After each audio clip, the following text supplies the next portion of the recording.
Mari kita tunduk kepala, kita berdoa. Bapa Surgawi, kembali kami datang ke hadapan hadirat-Mu yang kudus.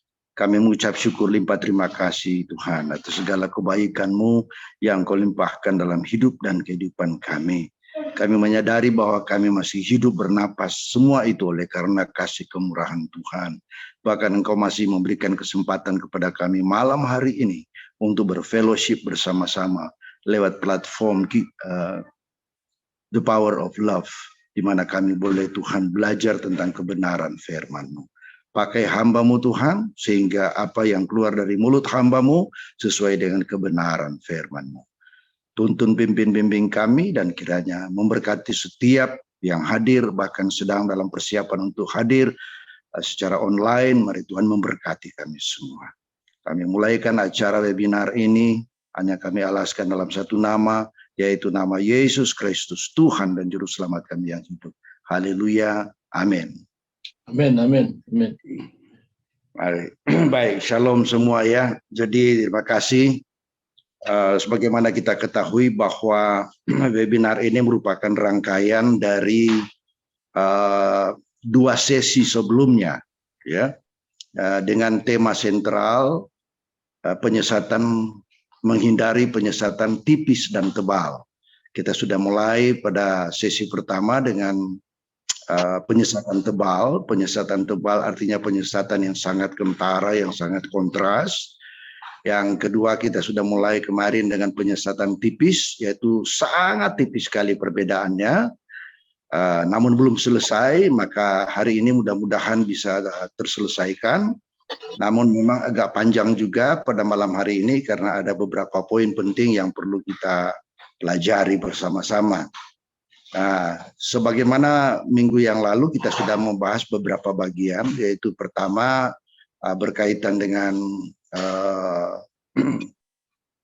Injil yang lain. Jadi penggunaan Injil yang lain itu yang menjadi dasar. Injil yang lain selain daripada Injil yang kita pegang dan kita yakini sekarang ini, itu adalah tidak sesuai dengan, tidak sejalan atau kami anggap sebagai menyimpang dari kebenaran sesuai dengan kebenaran firman Tuhan yang ada di dalam Injil yang kita pegang.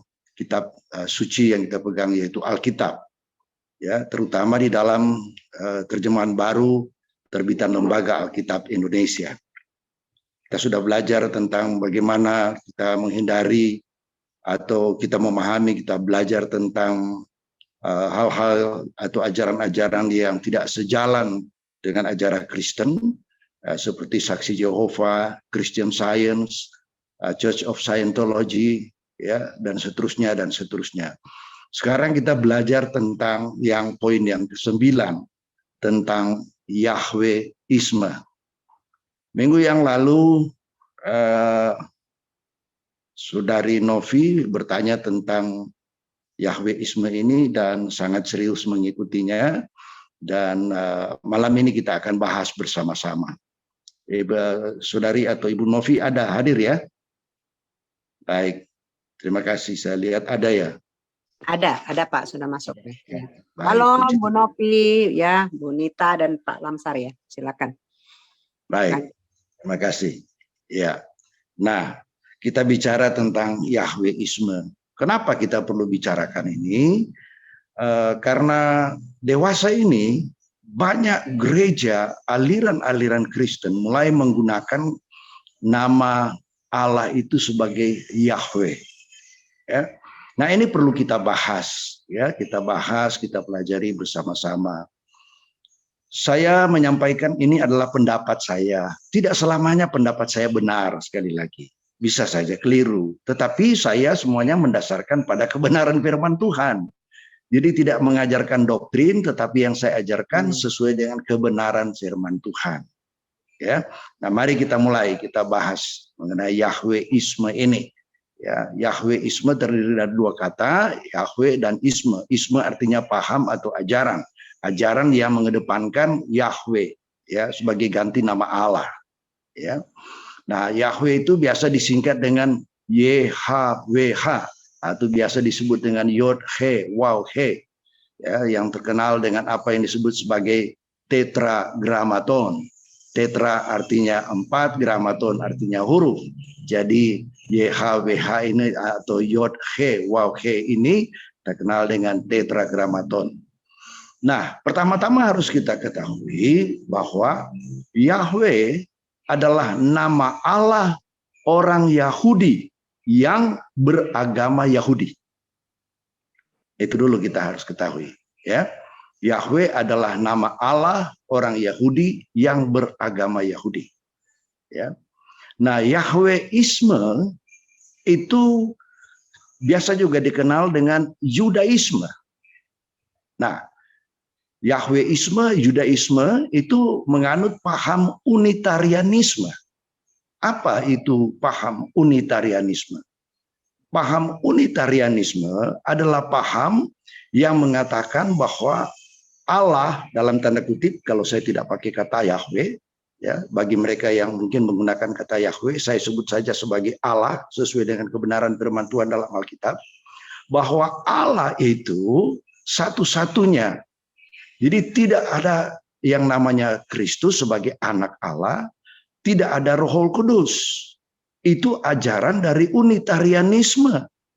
Ajaran unitarianisme mengajarkan bahwa Bapa yang namanya Yahweh menurut Yahweisme satu-satunya adalah Allah, kita sebut sebagai Allah, dan tidak mengenal istilah Tritunggal, atau tidak mengakui adanya anak Allah, tidak mengakui adanya Yesus Kristus, tidak mengakui Holy Spirit atau Roh Kudus.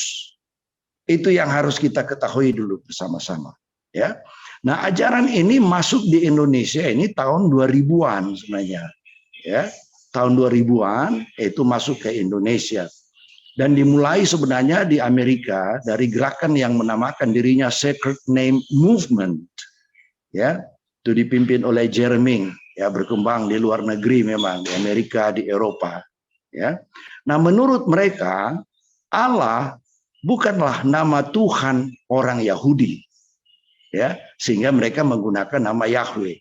Jadi mereka mengharamkan penggunaan nama Allah, ya. Mereka berkata begini, Bapak Ibu Saudara yang kekasih, ya, mereka berkata, jika kita tidak menyebut Yahweh, maka kita tuh masuk neraka. Nah itu, ya, kalau kita tidak menyebut Yahweh sebagai ganti Allah, maka kita akan masuk neraka. Itu pendapat Yahweisme, pandangan Yahweisme, gitu ya. Nah, saya bingung juga karena apa? Tuhan Yesus tidak pernah menyebut Yahweh. Apakah dia masuk neraka? Nah, ini kan pertanyaan. Ya, kalau ada Anda yang tidak sependapat, mari kita boleh diskusikan bersama-sama. Ya, nah dalam hal ini saya persepsikan bahwa Yahweh dalam dua hal. Ya, yang pertama adalah kata Yahweh itu ada di dalam kitab suci Tanakh. Tanakh, ya, Tanakh itu adalah kitab suci orang Yahudi beragama Yahudi. Nah, kenapa selalu saya katakan orang Yahudi beragama Yahudi? Karena ada juga orang Yahudi yang tidak beragama Yahudi. Ya, waktu yang lalu saya sudah sampaikan, ya, penduduk di Israel sekarang ini ada sekitar 10 juta orang, ya, 77% itu adalah beragama Yahudi. Ya, orang Yahudi yang beragama Yahudi. 16,7% itu beragama Islam, 4% itu beragama Druze, dan 2% itu yang percaya kepada Yesus Kristus, yang menyebut dirinya sebagai Messianic Jews, atau orang-orang Yahudi yang percaya Yesus. Ya, Messianic Jews. Mereka tidak percaya Yahweh, ya, karena mereka menggunakan nama Yesus. Makanya namanya Messianic Jews. Ya, Messianic dari asal kata Messiah, ya, Mesias, ya. Nah, kita tahu bahwa dalam kitab Tanakh itu sebenarnya sama dengan perjanjian lama di dalam Alkitab kita, ya. Nah, mereka juga Tapi mereka hanya terdiri dari Pentateuch, yaitu Kejadian, Keluaran, Imamat, Bilangan, Ulangan, tambah dengan Nevi'im, kitab-kitab para nabi, dan Ketubim, ya, kitab-kitab puisi atau syair, ya. Nah, mereka bukunya itu kitab suci Tanakh itu terdiri dari 24, ya, 24 kitab. Kalau kita di Perjanjian Lama itu 39 kitab. Memang perbedaan di jumlah, tetapi isinya relatif sama, ya, relatif sama. Karena apa? Karena di dalam kitab Tanakh itu nabi-nabi kecil itu nama-nama semua Hosea dan Amos dan seterusnya itu digabung jadi satu kitab, ya. Kemudian Esther dan Nehemia dijadikan satu kitab. Kemudian 1 Tawari 1 dan 2 itu 1 Tawari dan 2 Tawari digabungkan jadi satu kitab. Jadi jumlah mereka semuanya kitab di Tanakh itu ada 24. Tapi sebenarnya isinya relatif sama. Ya, hanya kita, ya, dalam Kristen Protestan itu nama-nama dari nabi-nabi kecil itu dikhususkan ada kitab tersendiri, ada kitab Amos, kitab Obadya dan lain sebagainya, ya. Nah, itu ada. Kemudian Tawari juga dibagi dua, 1 Tawari dan 2 Tawari. Esther dan Nehemia itu dipisah, ya, kalau di Tanakh digabung, ya. Nah, sebenarnya kalau kita teliti, ya, sebenarnya kata Yahweh itu, ya, hanya boleh diucapkan oleh para imam. Ya, ini dari titik pandang orang Israel yang beragama Yahudi. Mereka tidak sembarangan mengucapkan kata Yahweh. Ya, hanya para imam yang biasanya menyebut Yahweh yang mereka katakan sebagai nama dari Allah. Allah kalau kita bagi kita, ya. Nah, orang Israel pada umumnya tidak boleh menyebutkan Yahweh. Ini orang Israel beragama Yahudi, ya. Tidak boleh mereka menggunakan menyebut-nyebut Yahweh. Nah, saya heran kita di Indonesia dan negara-negara lain ngomong Yahweh itu seenaknya. Orang Yahudi saja tidak menyebut seperti itu. Ya. Nah, Nah, kita tahu bahwa kita ini kan orang Kristen. Orang Kristen, Kristen artinya pengikut Kristus. Pengikut Kristus. Orang beragama Yahudi, orang Yahudi beragama Yahudi yang menggunakan nama Yahweh tidak percaya Kristus karena mereka dengan paham unitarianisme. Ya, saya sudah sebutkan tadi unitarianisme. Mereka hanya mengakui bahwa Allah itu dalam tanda kutip bagi mereka itu adalah Yahweh, itu saja. Ya, unitarianisme, uni artinya satu, cuma satu saja. Jadi mereka tidak menggunakan nama Yesus. Begitu. Jadi kalau kita orang Kristen, pengikut Kristus, mengucapkan Yahweh, ya, sementara orang yang mengucapkan Yahweh, orang Yahudi beragama Yahudi itu tidak mengakui, tidak menyebut Yesus. Kita orang Kristen malah menyebut Yahweh. Ini yang saya anggap sebagai satu hal yang keliru. Ya, boleh kita diskusi nanti. Ada pertanyaan, ada tanya jawab nanti sebentar kita diskusikan. Ya, nah kita lihat pada kitab Keluaran pasal 3, ya, Keluaran pasal 3 ayat 13 sampai 15. Ya, pada saat itu kan Musa bertanya. Karena Allah, ya, sudah mendengar jeritan orang-orang Mesir, orang-orang Israel yang di Mesir, yang hidup sangat tertekan dan menderita, tertindas oleh bangsa Mesir pada waktu itu. Ya, Allah mendengarkan doa mereka dan mau menyelamatkan mereka. Makanya Allah menugaskan Musa untuk pergi menyelamatkan umat Israel dari Mesir.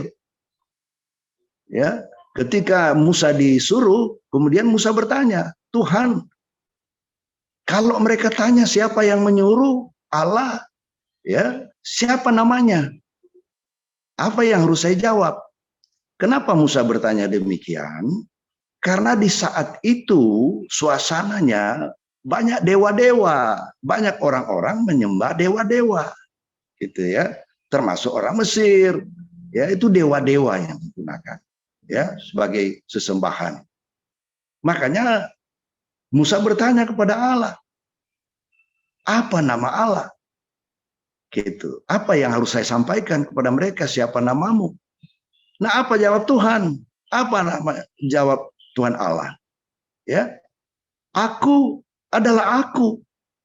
Itu jawabannya. Bukan Yahweh. Musa bertanya nama.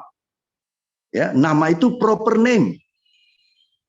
Nama, proper name. Tapi Allah menjawab, aku adalah aku. Eye, Aser, Eye.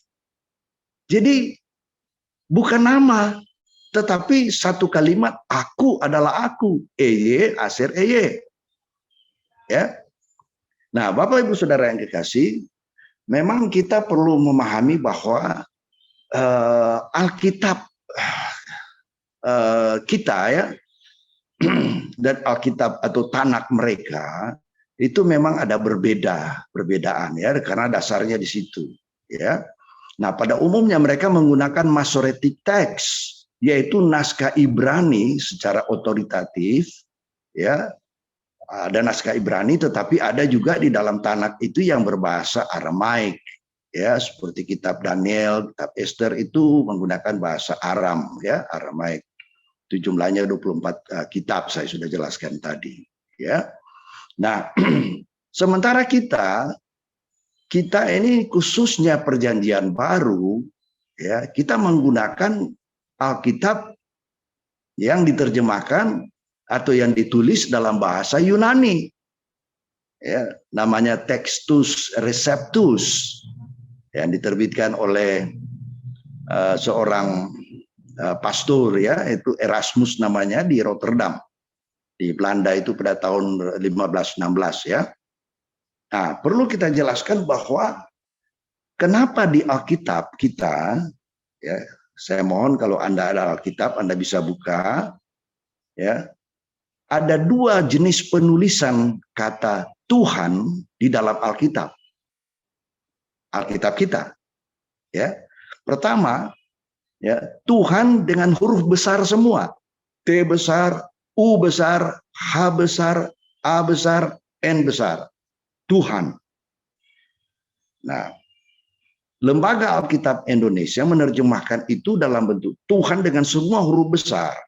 Karena ada pandangan bahwa Tuhan dengan huruf besar itu di situ pengertiannya adalah apa yang mereka sebut sebagai Yahweh. Yahweh. Ya. Tetapi juga ada kata Tuhan dengan hanya huruf T saja yang besar. Ya, hanya beberapa di Perjanjian Lama, tapi umumnya di Perjanjian Baru. Ya. Jadi di Perjanjian Baru tidak ada kata Tuhan ya dengan huruf besar semua sebagai pengganti nama Yahweh. Tidak ada ya. Sebagai pengganti nama Yahweh, tidak ada. Nah, mari kita lihat. Kejadian pasal 18 ayat 1 sampai 2 ya. Kejadian pasal 18 ayat 1 sampai 2 ini menjelaskan bahwa ini sebenarnya ajaran Trinity ya, Tritunggal, Trinitarian, yang berbeda dengan Yahweh yang Unitarian. Ya. Nah, di sini dikatakan dalam Kejadian pasal 18 ayat 1 sampai 2 berbunyi demikian. Kemudian Tuhan, ya, Tuhan T besar, U besar, H besar, A besar, N besar. Ya, Tuhan yang menurut mereka adalah Yahweh, ya. Kemudian Tuhan menampakkan diri kepada Abraham. Ingat ya, Yahweh, Tuhan menampakkan diri kepada Abraham dekat pohon tarbantin di Mamre. Ya, sedang ia duduk di pintu kemahnya. Ini Abraham duduk di pintu kemahnya. Waktu hari panas ya, panas terik gitu. Ketika ia mengangkat muka, ya, ia melihat 3 orang berdiri di depannya. Nah, coba kita lihat ya. Kalimat pertama adalah kemudian Tuhan, Yahweh menurut mereka ini Yahweh, ketika ia mengangkat mukanya, ia melihat 3 orang berdiri di depannya. Ya. Sesudah dilihatnya mereka, ia berlari dari pintu kemahnya menyongsong mereka, lalu sujudlah ia sampai ke tanah. Nah, Kalau misalnya ini sebenarnya dia melihat 3 orang ini sebenarnya representasi dari Tritunggal. Ya, representasi dari Tritunggal. Tetapi kata Tuhan yang diterjemahkan kata Yahweh yang diterjemahkan sebagai Tuhan dengan huruf besar semua itu adalah unitarianisme yang tidak mengakui adanya Tritunggal. Dari sini saja kita lihat bahwa sudah tidak ada kecocokan, tidak ada konsistensi dari penyebutan Yahweh itu. Ya, Anda bisa catat ayat-ayat supaya tidak lupa. Ya, Keluaran pasal 6 ayat 3, Keluaran pasal 6 ayat 3 berkata, kalau di dalam Alkitab ayat 2, ya, Aku telah menampakkan diri kepada Abraham, Ishak dan Yakub sebagai Allah yang Maha Kuasa. Tetapi dengan namaku Tuhan, Tuhan huruf besar semua, Tuhan, Tuhan yang mereka katakan Yahweh, dengar baik-baik kalimatnya. Tetapi dengan namaku Tuhan, aku belum menyatakan diri. Jadi jelas, dengan nama Yahweh, Tuhan belum menyatakan diri. Dan Tuhan tidak menyatakan diri sebagai Yahweh. Dan ingat baik-baik, mari kita simak. Tidak ada satu ayat di Alkitab yang menunjukkan bahwa nama Allah itu adalah Yahweh. Tidak ada. Kalau Anda mungkin dari Yahweisme, silakan tunjukkan di mana ayat yang mengatakan ya Allah itu adalah Yahweh. Tidak ada. Hanya di dalam kitab Tanak. Dalam kitab Tanak, kitab ya orang-orang Yahudi yang beragama Yahudi. Orang Kristen tidak pakai itu. Karena orang Kristen artinya pengikut Kristus. Sementara orang Yahudi beragama Yahudi tidak percaya Kristus. Ya. Nah, kalau begitu, siapa nama Allah? Kan pertanyaannya begitu. Sampai di sini di Perjanjian Lama tidak jelas nama Allah. Nanti ada di Perjanjian Baru, nanti saya sebutkan sebentar. Tidak jelas, tetapi menunjukkan kepada sesuatu sosok yang sangat berkuasa. Ya, itu dicantumkan dalam Yesaya pasal 9 ayat 6. Ya, Yesaya pasal 9 ayat 6, kalau di Alkitab itu ayat 5, ya, berbunyi begini. Sebab seorang anak telah lahir untuk kita. Seorang putra telah diberikan untuk kita. Lambang pemerintahan ada di atas bahunya. Dan namanya disebutkan orang, dengar baik-baik, saya ulangi. Dan namanya disebutkan orang, satu, penasehat ajaib, bukan Yahweh. 2, Allah yang perkasa, bukan Yahweh. 3, Bapa yang kekal, bukan Yahweh. 5, Raja damai, bukan Yahweh. Ya, pemerintahan ada di atas bahunya dan namanya disebutkan orang, penasihat ajaib, Allah yang perkasa, Bapa yang kekal, Raja damai. Ya. Nah, orang-orang Yahudi yang beragama Yahudi, ya, kalau mereka membaca kata Yahweh, ada tulisan YHWH atau Yahweh gitu. Mereka tidak menyebut itu sebagai Yahweh. Mereka sebut itu sebagai Adonai atau Elohim. Dengar baik-baik. Adonai atau Elohim. Ini yang mereka sebutkan. Elohim. Ya. Sekarang kita lihat. Kata Elohim dalam bahasa Ibrani itu jamak. Kalau tunggal itu El atau Allah. Ya, itu tunggal. Tapi ketika dibubuhi im, dia menjadi jamak. Elohim, jadi berarti jamak. Ya. Nah, berarti di sini tidak lagi, kita lihat di sini, tidak konsisten lagi. Ya. Dengan nama Yahweh yang adalah tunggal. tidak percaya Yesus, tidak percaya Roh Kudus. Sementara mereka menyebut Elohim, itu jamak. Ya. Nah, mereka menyebut-nyebut. Nah, kita di Indonesia itu sangat keras untuk menyebutnya Yahweh, Yahweh. Sementara Keluaran pasal 20 ayat 7 berkata apa? Jangan menyebut nama Tuhan. Tuhan itu huruf besar, Tuhan, Yahweh. Allahmu dengan sembarangan. Kita di Indonesia orang Yahweh, Yahweh.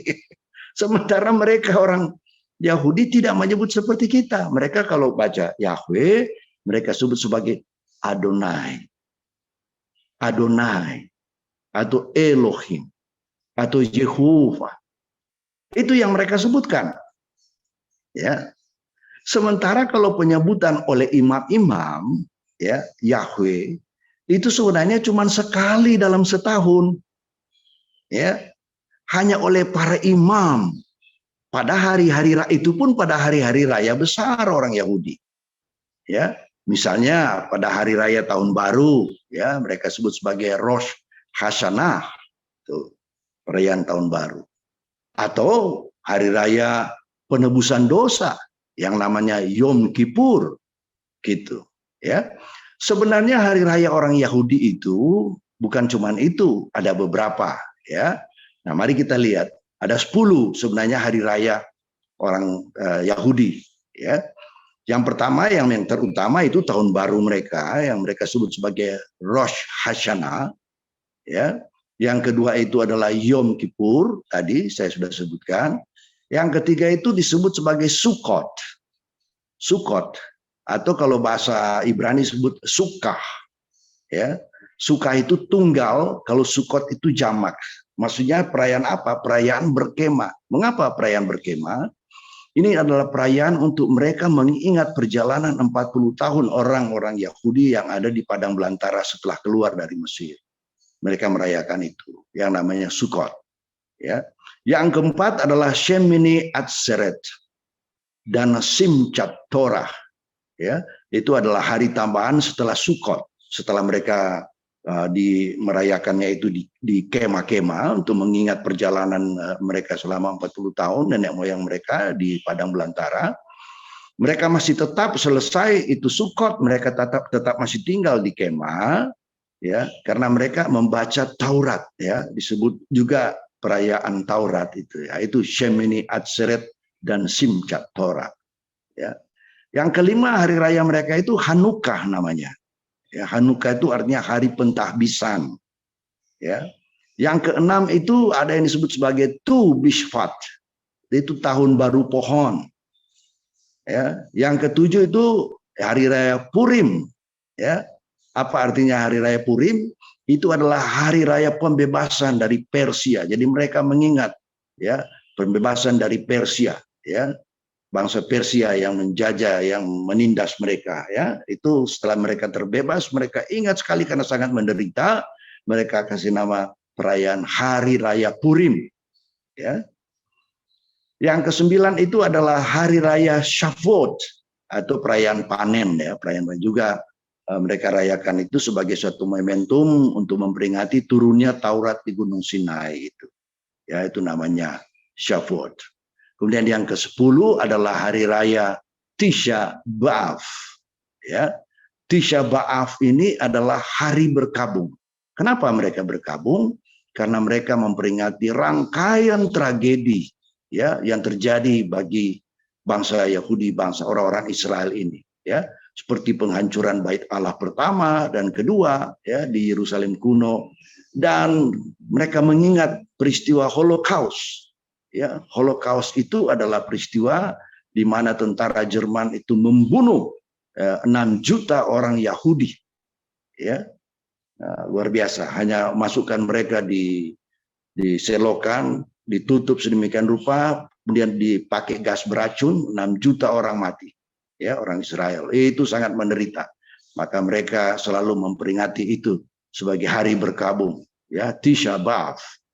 Nah, pada hari itu orang Yahudi itu berpuasa tidak boleh tertawa, ya, sepanjang hari itu tidak boleh bercanda, bahkan tidak boleh mengobrol. Nggak boleh ngobrol, karena itu adalah hari berkabung. Ya. Nah, mari kita lihat, kita kembali kepada kata Yahweh. Mengapa kata Yahweh itu tidak ada dalam Alkitab Kristen? Mengapa tidak ada di terjemahan baru yang Lembaga Alkitab Indonesia?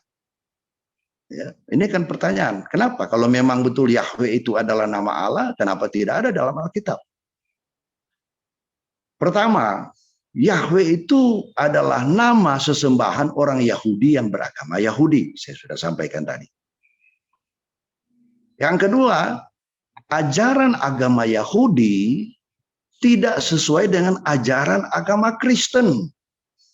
Tolong dipahami. Ajaran agama Yahudi tidak sesuai dengan ajaran agama Kristen.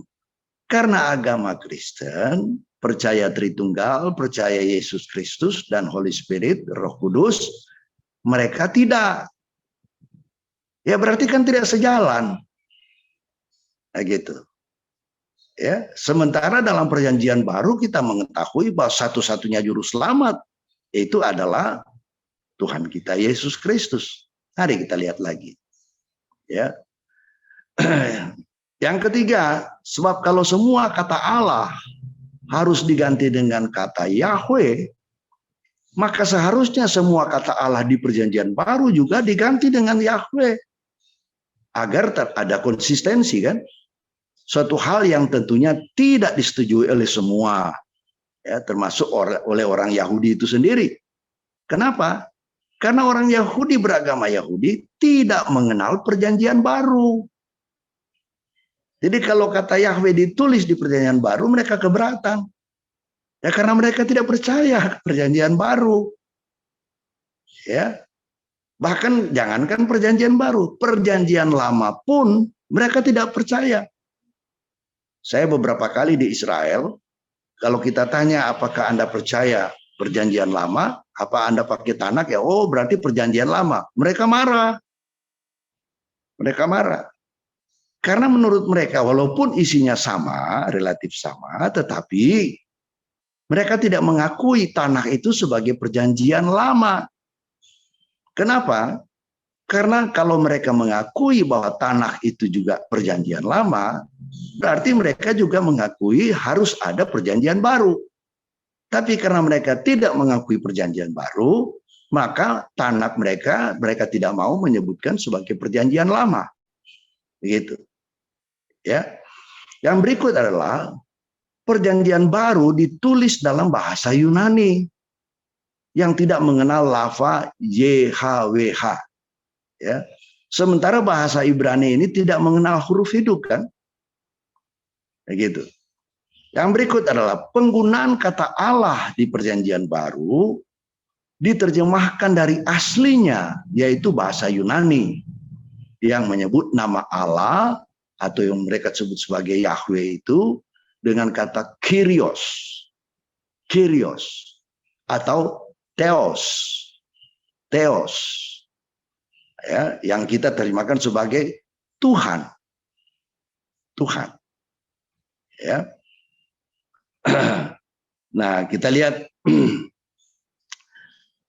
kalau seandainya kita menggunakan nama Yahweh, kita bisa terjebak. Kenapa? Ya. Karena nanti seakan-akan nama Yahweh itu disamakan dengan berhala. Kok bisa? Bisa. Karena dalam Keluaran pasal 32 ayat 1 sampai 5 ya, di mana orang-orang Israel itu membuat anak lembu emas ketika menunggu Musa ya dari Gunung Sinai itu ya. Kalau Anda baca ya, Keluaran pasal 32 ayat 1 sampai 5, tetapi fokusnya pada ayat 5 ya. Di situ katakan, berserulah Harun katanya, besok hari raya bagi Tuhan. Ya. Besok hari raya bagi Tuhan. Tuhan di sini T besar, U besar, H besar, A besar, N besar. Artinya Yahweh. Sedangkan konteks kata Tuhan dan Yahweh di sini adalah mereka arahkan kepada atau tujukan kepada dewa di mana yang mereka sembah itu adalah lembu emas. Tapi dalam Tanakh maupun dalam Alkitab kita di Perjanjian Lama ditulis dalam bentuk Tuhan, huruf besar semua, berarti merepresentasi kata Yahweh, itu berarti bahwa lembu emas itu mereka anggap sebagai Yahweh. Nah, ini yang saya katakan kita bisa terjebak menjadi seolah-olah menyamakan bahwa Yahweh itu adalah berhala. Ya. Nah, saya perlu sampaikan begini Bapak Ibu Saudara, ya, bahwa kalau kita menyebut Yahweh, kalau mereka katakan kalau kita menyebut Allah, ya, kalau kita menyebut Allah, kita masuk neraka. Itu menurut orang-orang dari Yahweisme, ya. Kalau kita menyebut Allah, kita masuk neraka. Saya balik. Kalau kita menyebut Yahweh atau tidak menyebut Kristus Yesus, maka kita masuk neraka. Contoh, Matius pasal 5 ayat 20. Ya, Matius pasal 5 ayat 20. Ya. Ahli-ahli Taurat itu tidak masuk surga. Karena di situ dikatakan kalau kita punya iman itu tidak melebihi iman orang-orang Farisi, kita tidak masuk ke kerajaan Allah. Berarti harus lebih dari orang Farisi, baru kita bisa masuk. Artinya orang Farisi itu harus ketinggalan, tidak masuk. Karena hari yang masuk itu harus lebih dari mereka. Orang-orang Farisi adalah orang-orang Yahudi. Agamanya Yahudi. Hanya dulu tidak dikenal sebagai bilang agama Yahudi. Tapi mereka disebut sebagai Judaisme. Orang-orang, ya belakangan kita kenal sebagai Yahudi atau Jews. Kemudian pada Matius pasal 1 ayat 21. Ya, Matius pasal 1 ayat 21, di sana dikatakan maka engkau akan melahirkan seorang anak laki-laki dan akan menamakan dia Yesus, karena dialah yang akan menyelamatkan umatnya. Jadi yang diselamatkan itu adalah umat dari Yesus. Sementara orang-orang di Yahweh tidak percaya Yesus.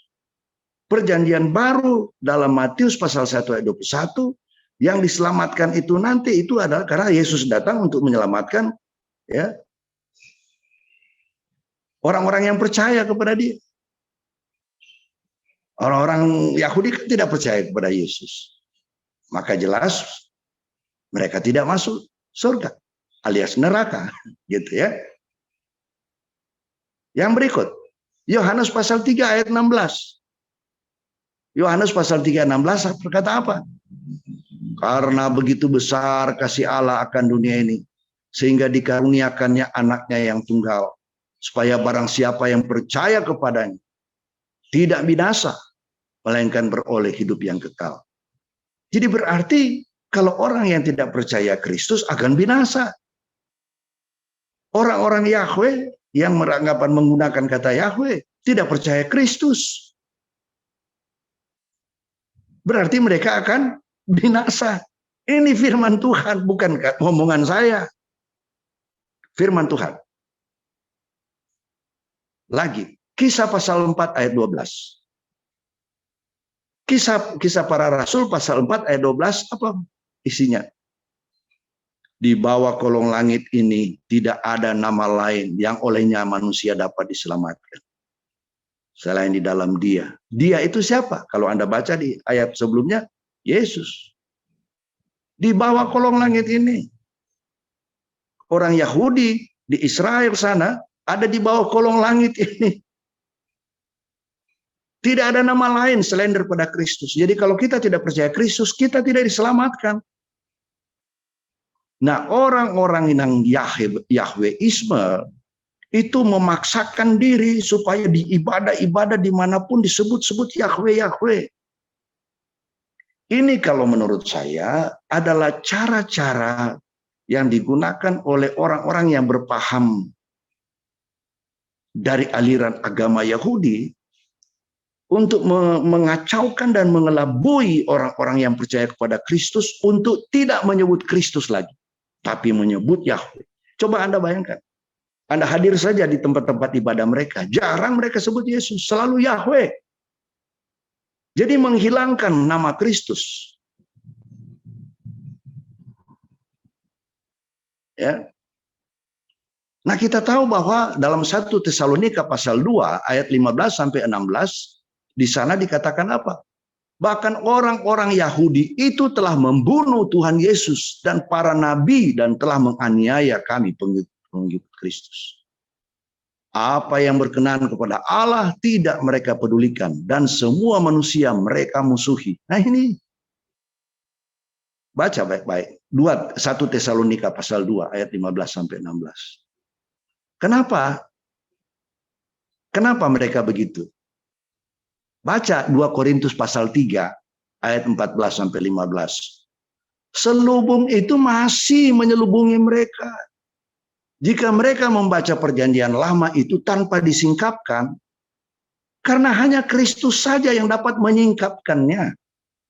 Bahkan sampai hari ini, setiap mereka membaca kitab Musa, ada selubung yang menutupi hati mereka. Firman Tuhan yang katakan. 2 Korintus pasal 3 ayat 14 sampai 15. Anda bisa baca. Nah, kita orang-orang Kristen itu memegang lebih berdasarkan iman percaya kita kepada perjanjian baru. Karena kita tidak lagi berada di bawah hukum Taurat. Memang perjanjian lama, hukum Taurat itu menjadi dasar. Karena itu sejarah kita lihat perkembangannya. Dari sana gitu ya, kitab Kejadian mulai dari penciptaan. Ya kita kan mesti tahu mulai dari mana kita ada. Dari penciptaan, itu tertulis di kitab Kejadian. Jadi kita pakai itu. Tetapi kita tidak hidup lagi di bawah hukum Taurat. Roma pasal 6 ayat 14. Kita tidak berada di bawah hukum Taurat, tetapi di bawah kasih karunia. Kasih karunia Yesus Kristus. Ya. Karena apa? Di dalam hukum Taurat kan di situ dikatakan jangan menyebut nama Allah lain. Ya, jangan menyebut nama Allah lain. Nanti kita lihat. Namanya siapa? Ya, namanya siapa? Nah, mari kita lihat Yohanes pasal 17 ayat 11 sampai 12. Yohanes pasal 17 ayat 11 sampai 12 berkata, "Dan aku tidak ada lagi di dalam dunia, tetapi mereka masih ada di dalam dunia. Dan aku datang kepadamu, ya Bapa yang kudus, peliharalah mereka dalam namamu, yaitu namamu yang telah engkau berikan kepadaku, supaya mereka menjadi satu sama seperti kita." Dengar baik-baik. Namamu, yaitu namamu yang telah engkau berikan kepadaku. Selama aku bersama mereka, aku memelihara mereka dalam namamu, yaitu namamu yang telah engkau berikan kepadaku. 2 kali disebutkan di sini, ayat 11 sampai 12. Bahkan di ayat 6 sebelumnya disebutkan. Jadi jelas di sini bahwa penggunaan nama Yahweh tidak lagi berlaku itu. Yang dipakai sekarang adalah nama Yesus. Namamu yang engkau sudah berikan kepadaku. Jadi sudah padaku ini nama. Jadi siapa saya ini? Yesus misalnya. Ya, nama Yesus. Nah, Bapak Ibu Saudara yang kekasih, kita harus sadar bahwa di dunia ini sudah banyak penyesat yang muncul. Makanya kita harus hati-hati. Makanya tema dari webinar ini adalah penyesatan yang tipis sekali. Sepertinya kok nggak ada perbedaan, tapi ada perbedaannya. Ya, 2 Yohanes pasal 1 ayat 7 berkata apa? Sebab banyak penyesat telah muncul dan pergi ke seluruh dunia yang tidak mengaku bahwa Yesus Kristus telah datang sebagai manusia. Itu adalah si penyesat dan antikristus. Nah, yang tidak mengaku Yesus Kristus itu ya telah datang sebagai manusia, siapa? Siapa yang tidak mengaku? Antara lain mereka yang menyebut nama-nama Yahweh. Ya, sekali lagi saya baca ini. 2 Yohanes pasal 1 ayat 7. Sebab banyak penyesat telah muncul dan pergi ke seluruh dunia yang tidak mengaku bahwa Yesus Kristus telah datang sebagai manusia. Itu adalah si penyesat dan antikristus. Yang mengatakan ini bukan saya, firman Tuhan yang mengatakan ini. Nah sekarang kalau ibadah kita mau hilangkan kata Yesus, kita mau ganti dengan Yahweh. Kira-kira kena enggak dengan ayat ini? 2 Yohanes pasal 1 ayat 7. Itu adalah si penyesat dan antikristus. Tegas banget. Ya. 1 Yohanes pasal 4 ayat 1 sampai 3. Saya bacakan bagi saudara.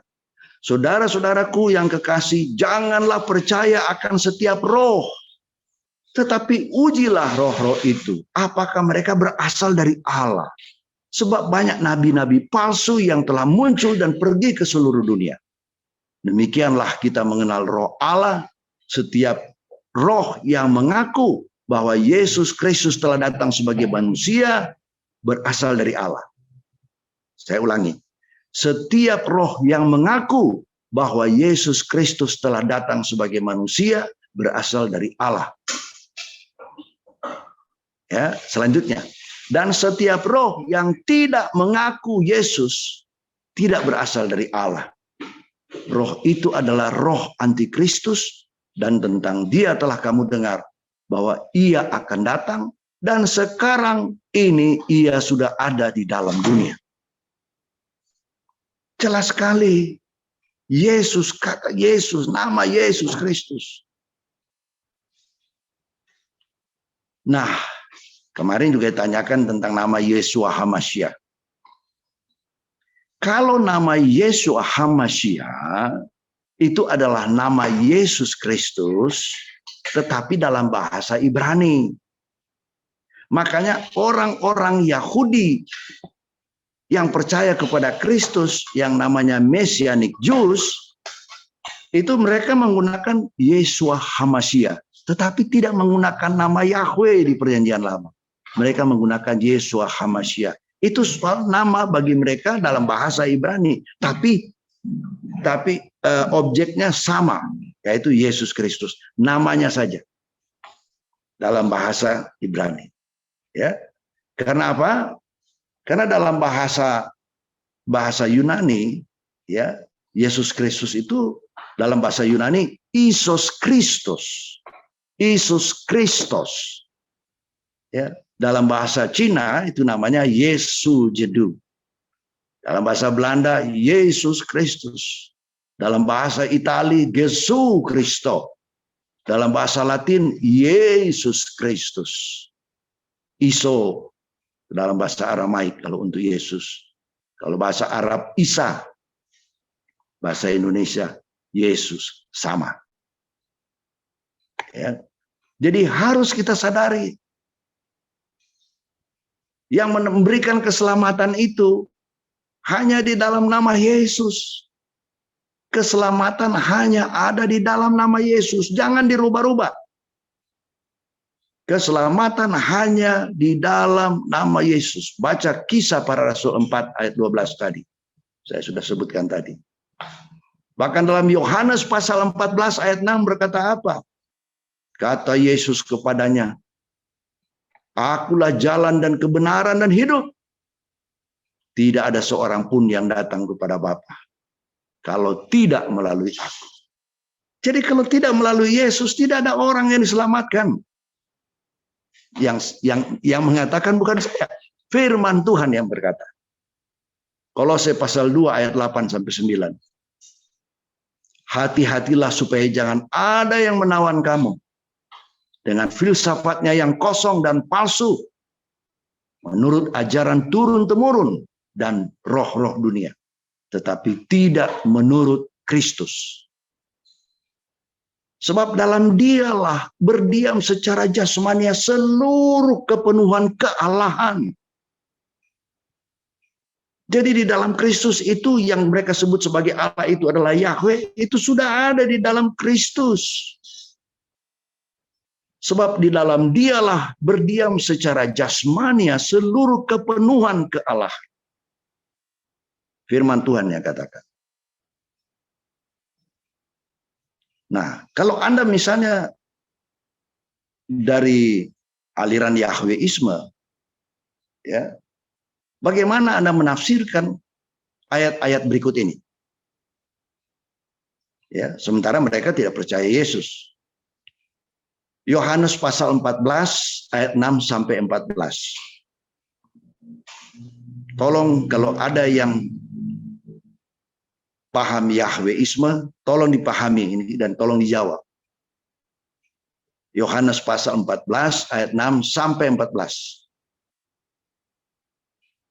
Tidak perlu baca karena panjang, ya. Silakan baca dalam Alkitab ini karena waktu. Yang kedua, Kolose pasal 1 ayat 15 sampai 17. Kolose pasal 1 ayat 15 sampai 17. Saya bacakan bagi saudara karena tidak terlalu panjang. Ia adalah gambar Allah yang tidak kelihatan. Yesus maksudnya ya. Yang sulung lebih utama dari segala yang diciptakan. Karena dialah telah diciptakan, karena di dalam dialah telah diciptakan segala sesuatu. Yang ada di sorga dan yang ada di bumi. Yang kelihatan dan yang tidak kelihatan. Baik singgasana maupun kerajaan, baik pemerintah maupun penguasa, segala sesuatu diciptakan oleh Dia dan untuk Dia. Yesus ya. Ia ada terlebih dahulu dari segala sesuatu. Dan segala sesuatu ada di dalam Dia. Jadi Yesus Kristus itu yang ada terlebih dahulu dari segala sesuatu. Dan segala sesuatu ada di dalam Dia. Yesus Kristus. Jadi Bapak Ibu Saudara, kalau ditanya ke saya, Pak Edwin sikapnya bagaimana? Saya jawab dengan mengutip 2 Korintus pasal 11 ayat 12 sampai 15. Yang berkata demikian. Tetapi apa yang kulakukan akan tetap kulakukan untuk mencegah mereka yang mencari kesempatan guna menyatakan bahwa mereka sama dengan kami dalam hal yang dapat dimegahkan. Sebab orang-orang itu adalah rasul-rasul palsu, pekerja-pekerja curang yang menyamar sebagai rasul-rasul Kristus. Hal itu tidak usah mengherankan, sebab iblis pun menyamar sebagai malaikat terang. Jadi bukanlah suatu hal yang ganjil jika pelayan-pelayannya menyamar sebagai pelayan-pelayan kebenaran. Kesudahan mereka akan setimpal dengan perbuatan mereka. Jadi Bapak Ibu Saudara yang kekasih, ya, kayaknya karena waktu kita ini sudah jam 8:04, ya, kita baru bahas 1 poin, sementara masih ada beberapa poin. Saya nggak tahu, mohon izin atau tanya kepada Pak Surbakti, apakah kita berhenti sekarang, terus kemudian kita buka tanya jawab, atau kita lanjutkan sampai selesai, yang mungkin memakan waktu sekitar, masih ada sekitar 1 jam lagi. Saya tanya ke Pak Surbakti. Ya? Langsung tanya Pak. Langsung aja ya. Langsung Kita selesaikan. Langsung tanya jawab. Ya, jadi ya. yang sisanya gimana? Nanti. Ya. Sisanya webinar lagi, Pak. Oh, webinar lagi. Baik. Oke. Baik, ya, kita tanya jawab. Silakan. Aku nanya ya, Pak. Boleh. Dengan siapa ini? Nita. Oke, Nita, gimana? Gini Pak, saya belum tahu tentang Yahweh. Maksudnya ya, memang ada banyak orang yang bilang, oh sekarang udah sistemnya dengan sebutnya Yahweh. Tapi Ya. yang namanya grup Yahweh ini belum pernah saya dalamin. Tapi yang saya tertarik ini pengen tahu gitu ya. Karena apa? Ternyata salah satu pembina kami ada yang anut aliran ini. Nah, memang kalau kita lagi berkumpul, kalau kita lagi mau rapat, dia tidak pernah berdoa. Belum pernah kami tantang untuk dia berdoa. Yang berdoa selalu giliran di kita nih yang Yesus Kristus gitu ya. Dia ini Yahweh. Nah, cuman aku nggak tahu gimana mereka bergereja atau apa yang Allahnya dia siapa. Aku juga karena dia kan dibilang tadi nggak percaya Tuhan Yesus ya. dia selalu kalau kita rapat Sabtu nggak bisa karena dia bilang ibadah dia di hari Sabtu. Aku pikir kalau Sabtu itu orang Advent. Penangkapan saya yang Sabtu ibadah itu Advent. Nah, itu satu. Ciri-cirinya seperti apa? Terus gimana ya cara mengerti apa sih grupnya Yahweh ini gitu loh. Itu satu. Nyambung aja pertanyaannya ya Pak ya. Ada beberapa nih. Iya. Nah, yang satu lagi bukannya Tuhan Yesus itu raja orang Yahudi waktu disalib. Ya. Nah, kalau orang Yahudisme ya, berarti Yahudi belum tentu Yahudisme ya. Itu gimana ya kalau dia nggak mengenal Tuhan Yesus gitu loh. Itu ya, itu aja sih Pak. Aku pengen tahu gitu aja. Makasih. Baik. Nah, pertama jawaban saya adalah untuk mereka yang Yahweisme itu sudah masuk di gereja-gereja sekarang ini, ya, baik itu di gereja-gereja Protestan maupun di gereja-gereja yang seperti karismatik, ya, GBI, Pantekosta dan lain-lain sebagainya sudah masuk, sudah banyak semuanya, ya, mereka sudah bersama-sama. Jadi tanpa kita sadari bahwa mereka juga sudah masuk, ya, sehingga ketika berdoa mereka tidak pernah berkata Allah atau Yesus, tapi selalu Yahweh, Yahweh, Yahweh, ya. Itu yang pertama. Yang kedua, untuk penggunaan seperti itu kalau ditanya di mana gerejanya atau bagaimana ya. Nah, saya katakan bahwa untuk ajaran seperti itu kira-kira mirip seperti ajaran saksi Yehova. Nah, saksi Yehova itu juga mereka percaya unitarianisme. Mereka bukan unitarianisme, bukan. Kalau saksi Yehova masih menyebut Yesus, tetapi dia membedakan antara Allah dengan Yesus. Dia tidak mengakui Yesus sebagai Allah. Ya, itu kalau saksi Yehova, gitu ya. Nah, mereka juga ibadah ada hari Sabtu juga, gitu ya. Nah, saya kurang paham karena saya tidak pernah menghadiri itu, tapi yang saya tahu bahwa kalau yang Yahweisme itu sering sudah ada di gereja-gereja pada umumnya, ya, bahkan di gereja GBI, di gereja GPDI sudah mulai masuk, ya, sudah banyak, sehingga sekarang ini menjadi topik yang menarik untuk kita bicarakan mengenai Yahweisme ini.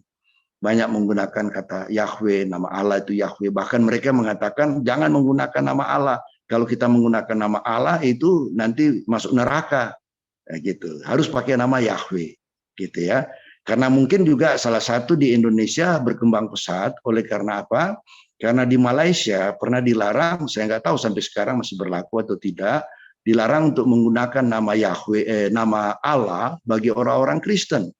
Jadi orang-orang Kristen di Malaysia pada umumnya dilarang untuk menggunakan kata Allah karena kata Allah itu bukan milik orang Kristen tapi milik orang seberang itu, begitu. Ya, jadi berkembang di Indonesia untuk tidak mau menggunakan nama Allah, mereka pakai nama Yahweh.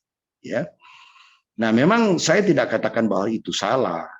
Ya, sebab ada tertulis juga karena dalam Alkitab kita kan ada Tuhan besar itu penerjemahannya dari Yahweh, dari kitab Tanak juga. Karena kan kitab perjanjian lama itu yang kita sebut perjanjian lama yang mereka sebut sebagai Tanakh itu juga adalah dasar perkembangan dari mana kita berada perjanjian baru.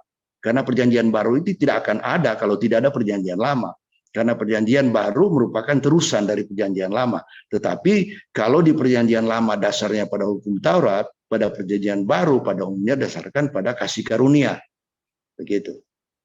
Ya, jadi itu jawaban saya bagi Ibu Nita. Terima kasih. Masih ada? Silakan. Saya Pak Edwin, saya Novi, Ya. Pak. Oh iya, Novi, silakan. Iya Pak. Apa ya jadinya? Jadi kalau Yahweh-nya yang tadi dipertanyakan sama Ibu Nita ya, itu Yahweisme, kaum Yahweisme itu jadi beda dengan Yahweh yang disebut kaum saksi Yehova ya. Karena kalau menurut saya ya, waktu saya waktu saya belum menikah itu, saya tuh rumahnya dikosin sama orang saksi Yehova. dia tuh penganut saksi Yehova tuh, kos di rumah saya 4 tahun. Dan saya banyak baca bukunya dia. Nah, di bukunya itu kayak brosur-brosur gitu, plakat-plakat ada tulisan memang Yahweh dan saksi Yehuwa gitu. Jadi yang pertanyaan saya tadi, apa tadi Yahweisme yang tadi Bapak sampaikan sudah masuk ke GBI, GPDI, mereka sebutnya Yahweh. Itu berbeda dengan Yahweh yang disebut saksi Yehuwa ya? Apakah gitu, Pak? Ya, pada umumnya sama. Jadi pada umumnya sama. Ya, jadi ada kedekatan di situ. Cuman kalau di dalam saksi Yehova mereka sebut sebagai saksi Yehuwa gitu. Itu kan Yehuwa itu kan Yahweh sebenarnya. Gitu. Hanya kalau orang ya, Yahudi beragama Yahudi itu menyebutnya sebagai Yahweh itu ya. YHWH itu. Ya. Yod he waw he itu. Gitu. Sama saja sebenarnya. Gitu. Jadi cuma berbeda antara agama Yahudi itu dengan saksi Yehova, bahwa saksi Yehova itu masih menyebut Kristus, Yesus, tetapi dia membedakan antara Yahweh, Yehuwa sama Yesus Kristus. Karena menurut dia Yehuwa itu adalah the Almighty God, sedangkan Yesus disebut sebagai Mighty God. Jadi tidak sama derajatnya. Sementara kalau kita di Kristen pada umumnya, ya Protestan, itu kedudukan Bapa Anak itu sebenarnya sama, Tritunggal, maka dikenal dengan Tritunggal. Ya, tapi bukan 3 Tuhan, bukan 3 Tuhan, 1 Tuhan tapi 3 peran, fungsi, person, ya, gitu. Bukan 3 Tuhan, gitu. Jangan salah paham. Bukan 3 Tuhan, 1 Tuhan tapi dalam 3 bentuk ekspresi, gitu ya. Jadi dalam 3 person, gitu. Iya, Begitu. iya. Apa ya? Saya tuh mikirin gini loh. Orang yang non-Kristen gitu ya, dia terpanggil mau masuk Kristen atau dia mau menerima Yesus sebagai juru selamat. Tapi dengan aliran yang berbagai macam ini di Kristen, ada lagi ya kan saksi Yehuwa lah. Jadi saya mikirin kasihan loh mereka tuh yang belum Kristen tapi dia mau menjadi murid Kristus. Kayaknya jadinya bingung gitu, membingungkan mereka gitu loh Pak. Saya mikirin membingungkan mereka gitu loh. Jadi banyak aliran sesat lah, guru-guru palsu lah yang Tuhan pesankan gitu loh. Banyak yang menyesatkan kita. Ajaran-ajaran Kristen ini. Iya. Aku mikirin karena adik aku juga masih Muslim gitu Pak. Nah, jadi saya tuh mikirin gimana ya Kristen aja tuh banyak alirannya. Belum lagi ajaran palsunya lah, kayak gini lah, kayak gitulah. Nah mereka itu kan dibingungkan sama kita-kita sendiri yang udah jadi Kristen. Karena terlalu banyak doktrin atau apa gitu loh Pak. Gimana itu solusinya ya Pak ya? Kalau kita mau menjaring jiwa. Iya, jadi memang kan sudah dikatakan bahwa dunia ini sudah jatuh dalam kuasa-kuasa iblis, ya, kuasa roh-roh jahat. Ya.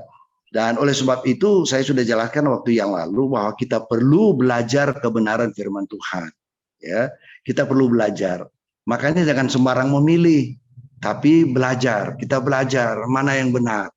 Ya, nah kalau mau masuk agama Kristen, mesti percaya Kristus. Karena kalau kita masuk agama Kristen tidak percaya Kristus, sementara Kristen artinya pengikut Kristus.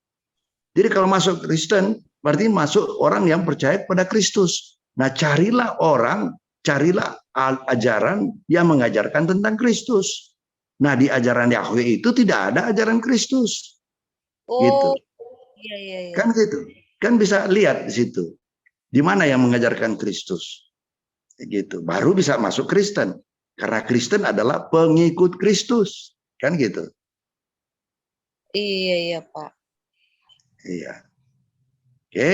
Mungkin yang lain atau masih ada tambahan pertanyaan, silakan.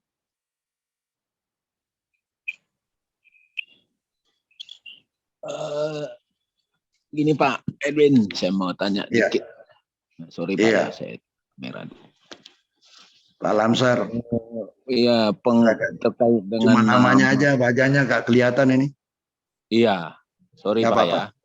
Silakan. Baru-baru ini juga saya ada yang mengundang saya juga gitu kan untuk masuk ke dalam komunitas mereka.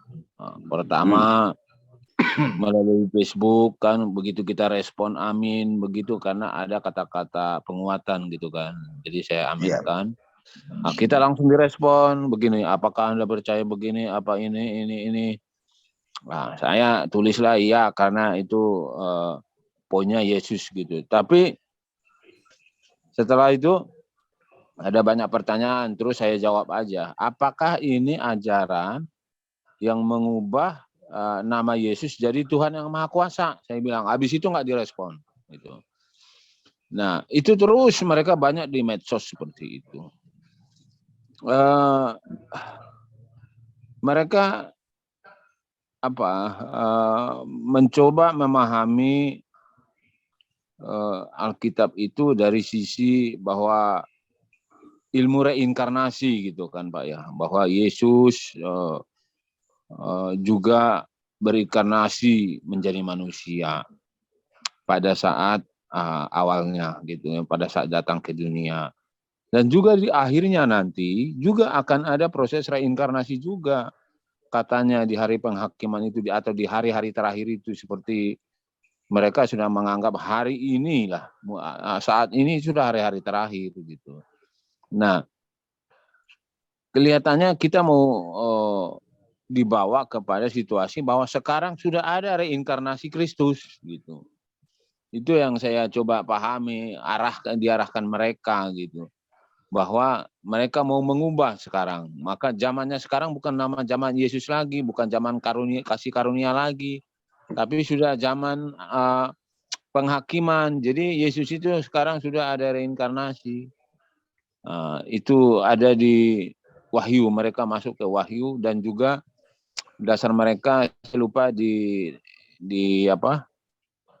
Yeskiel atau apa bahwa selidikilah firman Tuhan itu gitu. Bahwa mereka menyelidikinya akan ada dan sudah ada proses reinkarnasi sekarang. Nah itu bagaimana Pak dengan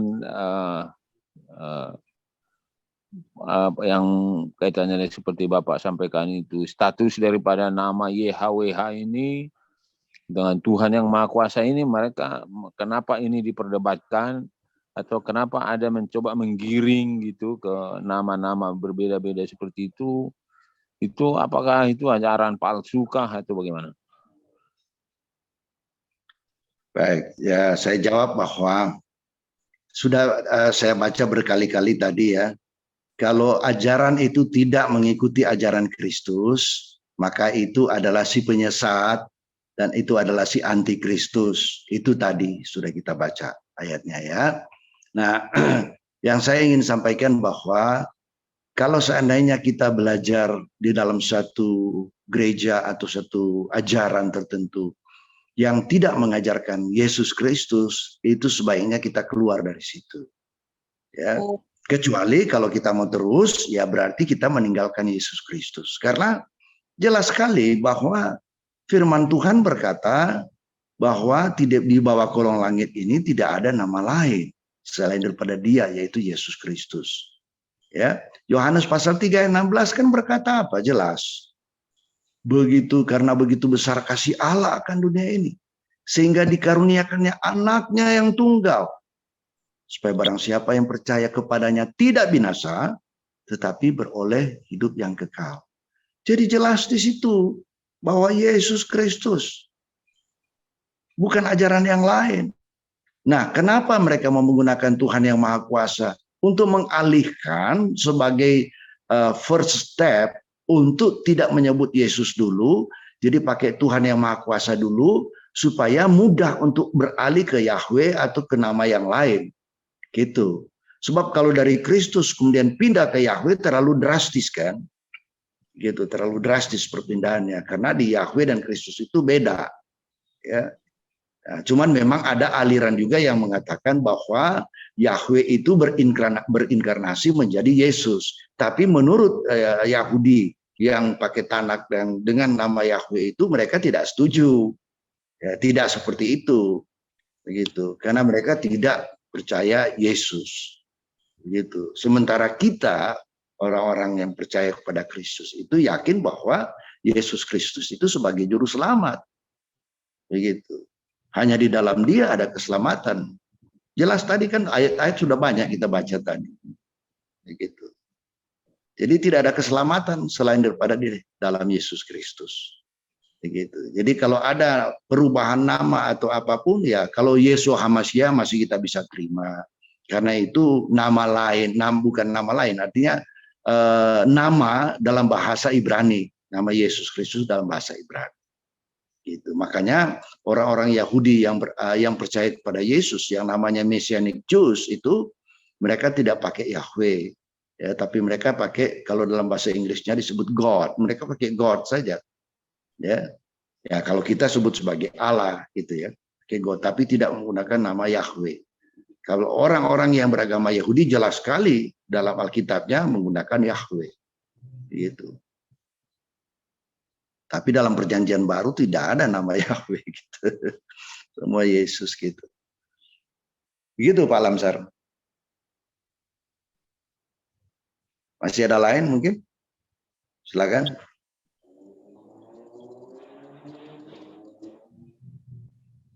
Pak Subakti? Jadi intinya gini ya Pak, ya kalau kita bergaul ketemu sama orang-orang aliran seperti itu, yang penting kita imankan bahwa keselamatan itu hanya ada di dalam nama Tuhan Yesus Kristus. Iya, itu jelas. Walau nanti kalimat Tuhan Yesusnya itu dalam bahasa ya, berbahasanya ya kayak Yosua HaMashiach, terus nanti yang di Eropa bahasanya apa gitu.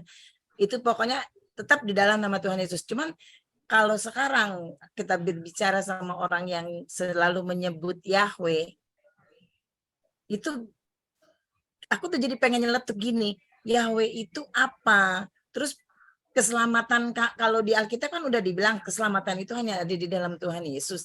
Nah, kalau di dalam Yahweh keselamatan itu di mana gitu? Itu ya, mereka ngerti kira-kira. Ya, mereka sebut keselamatan itu di dalam Yahweh. Kayak gitu. Karena itu kan unitarian ya. Mereka itu aliran unitarian, artinya aliran yang percaya hanya satu Tuhan. Ya, kita juga percaya satu Tuhan, cuma berekspresi dalam tiga person. Tiga pribadi gitu ya. Mereka kan cuma satu, tidak percaya ada anak, tidak percaya ada Roh Kudus. Gitu. Nah, kalau di gini, kalau kita kan ada Alkitab ya, kita kan pakai Alkitab. Kalau saksi Yehova pun punya kitabnya sendiri. Kitab sendiri. Kalau Yahweh punya Tanak. Hah? Tanak namanya Tanak, kitab suci mereka namanya Tanak. Banyak kan perjanjian lama ya kali ya. Ya, kita sebut sebagai perjanjian lama, tapi mereka tidak menyebut perjanjian lama. Karena kalau mereka mengakui itu sebagai perjanjian lama, nanti mereka terjebak pada harus mengakui ada perjanjian baru. Iya, jadi mereka tidak menyebut itu sebagai perjanjian lama, tetap mereka gunakan namanya Tanak. Oke. Iya. Terima kasih Pak. Iya. Oke, yang lain? Kalau nggak ada, silakan Pak Surbakti. Silakan. Ya, Bapak tutup aja Pak kalau sudah nggak tanya. Oke, baik. Mari kita satu dalam doa.